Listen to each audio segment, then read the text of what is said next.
Hey everybody, welcome to the show. 2B, roll titles.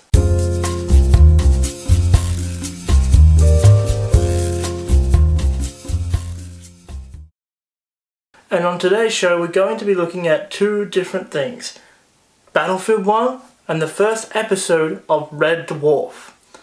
But first, the news. And I have to apologise for not posting that many videos. I have been flat chat trying to find houses, trying to find cars, light work stuff, everything. I am so sorry that I did not post any videos, but hopefully now it's going to change, because now it's time for the news. And first we start off with the Nintendo Switch. We knew the Nintendo Switch would have been released in March, but we didn't know what date. But now it's going to be released on the 3rd of March. And the launch titles are going to be Super Bomberman, The Legend of Zelda Breath of the Wild, Splatoon. That's pretty much it I can remember. But let's talk about the games that I'm looking forward to this year. Now, the games that I'm looking forward to this year is Legend of Zelda, because that'll be my first Legend of Zelda and I'm really intrigued to play that. I'm looking forward to playing Red Dead Redemption. There's a heap of games that I haven't played from last year that I want to finish the campaigns, because I like playing the multiplayer, but I've just started to come back and play the campaign, so I want to play some of those games back. I want to play some more Lego Dimensions. I'll probably get Skylanders on the Switch, because I like going to Melbourne, so that'll be a really nice thing. And so that's the end of the news. Battlefield 1 is taking back the traditional shooter back to its roots, back to World War I. Now, this was a little surprise, because I was expecting a campaign that would be one person versus the entire army. But it wasn't. It was snippets of little stories from across there, from up in the sky to the front lines to Gallipoli. You had Gallipoli from here in Australia, all the people who have fought in Gallipoli. You even had the guy in Neighbours playing him. So it was generally a surprising and fresh take of it. I mean, it had some aspects from the multiplayer, which we'll get to in a minute. But I had to say, the motion capture was... It was good.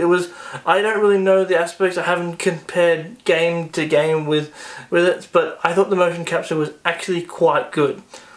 Moving on to the multiplayer. The multiplayer has like the standard ones: team deathmatch, domination, conquest, all of those ones. And the new abilities and all that you get, like the classes, like the heavy gunner, the sniper. Sniper, I didn't like it first, but now I'm going into it. It's really good that I like it. Talking to us now, there would be the new multiplayer map, which would indicate I like the station aspect. I like the atmosphere of the maps, the diversity of. You have the streets of Germany, the streets of England, the forests of. It just felt incredible. I thought it was more the graphics, even though I play on console. The graphics were even amazing on that. Unbelievable. I could not believe the amount of detail they did in this game. So I give Battlefield 1 7 out of 10. Because as you've seen in the previous episodes, we've also done movies. So we decided to not just include movies, but also some toy reviews that I want to do, and some movie and TV. We might also do a little thing that I found last year, since there was no Doctor Who, but thank God there is this year. I cannot wait for it.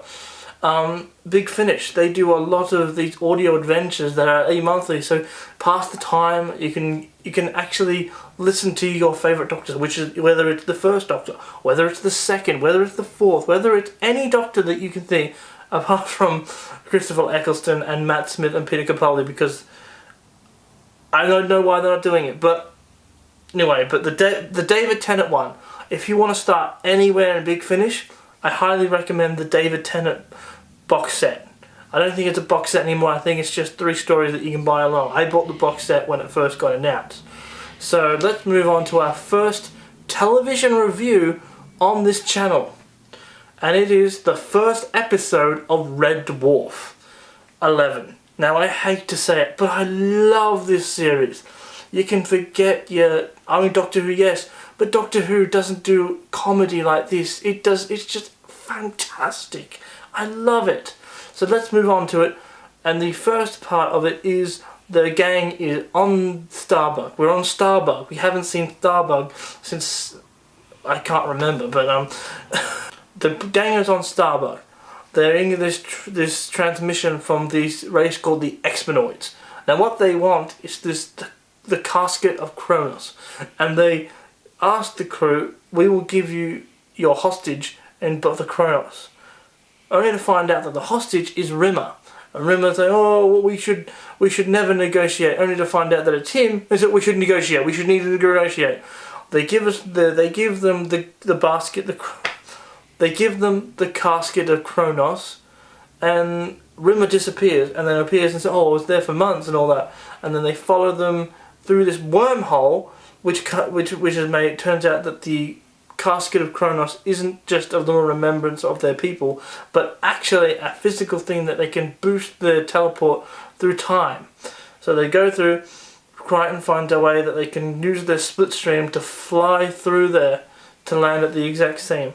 Only to find out that it's been a couple of months before the Expanoids have landed.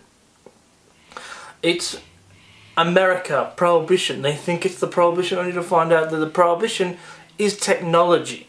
And it was just phenomenal seeing the gang back together. We haven't seen them since 2010. So it was phenomenal. And also we got to see a little bit of Crichton trying to pretend being human. It was funny. The place where they had to go for the scientists, the whole plot of it was they had to find a way to stop the Expanoids and get off the planet so that they could save them. Now this is like I think it's an alternate time verse where you had Einstein. He was just a bum. He called him Bob the Bum, only to find out that Bob the Bum wasn't actually Edison, so it was just hilarious. And they went down to this club, which is where scientists do all their science. It's just like, "Oh, we can't do it on the top, we're going to hide it." And it was just brilliant. The only thing I got to complain about the tables is you can see all the equipment that they have, so it's not really hiding it. They got all the things like the waitresses, "Oh, you want me to show you to do the Big Bang?" Only she does it. And it was just hilarious just seeing all of this stuff coming back. I mean, Red Dwarf has, let's just be honest, Series 10 was boring, but it was fantastic because they were using just a small budget of money what they had. And so they used as much as they could, and this time it's a very different to what it was then, and that's different is for a good point. But I love the opening titles, the end part where Lister's talking to Crichton saying, "You know the divine that makes us human," and he's just getting Crichton to just brush his teeth and comb his hair and do all this stuff. So yeah, it was absolutely a fantastic episode to start off the new series. I should be honest that I did see the series before it has been launched in Australia. Now, so what do I think of the episode? Was really good opening for probably new people coming to the series, and it was a good one for old fans like me to come back and watch it. So yeah, I'm giving Red Dwarf Series 11 Episode 1 probably around 8 out of 10 because it was good. It was a good opener. It got into it. It got everyone ready for the series. So yeah, good luck. Thanks for that, guys. And so let's go back to the studio. I hope you enjoyed the show, and if you stick around, we might put a lot more episodes. Well, we will. Obviously, it's just a little joke. Also, next week's episode, I can't tell you what I'm going to do yet because I'm trying to plan out a list of what we're going to do. But we are going to do a game review. I can definitely tell we're going to do a game review. We might either do a movie or a big finish. Just to start off, everybody that we might start it. We are definitely starting all this up. I want to start it. I'm sick of sitting around doing nothing. So I'm definitely doing this. So until next week, goodbye.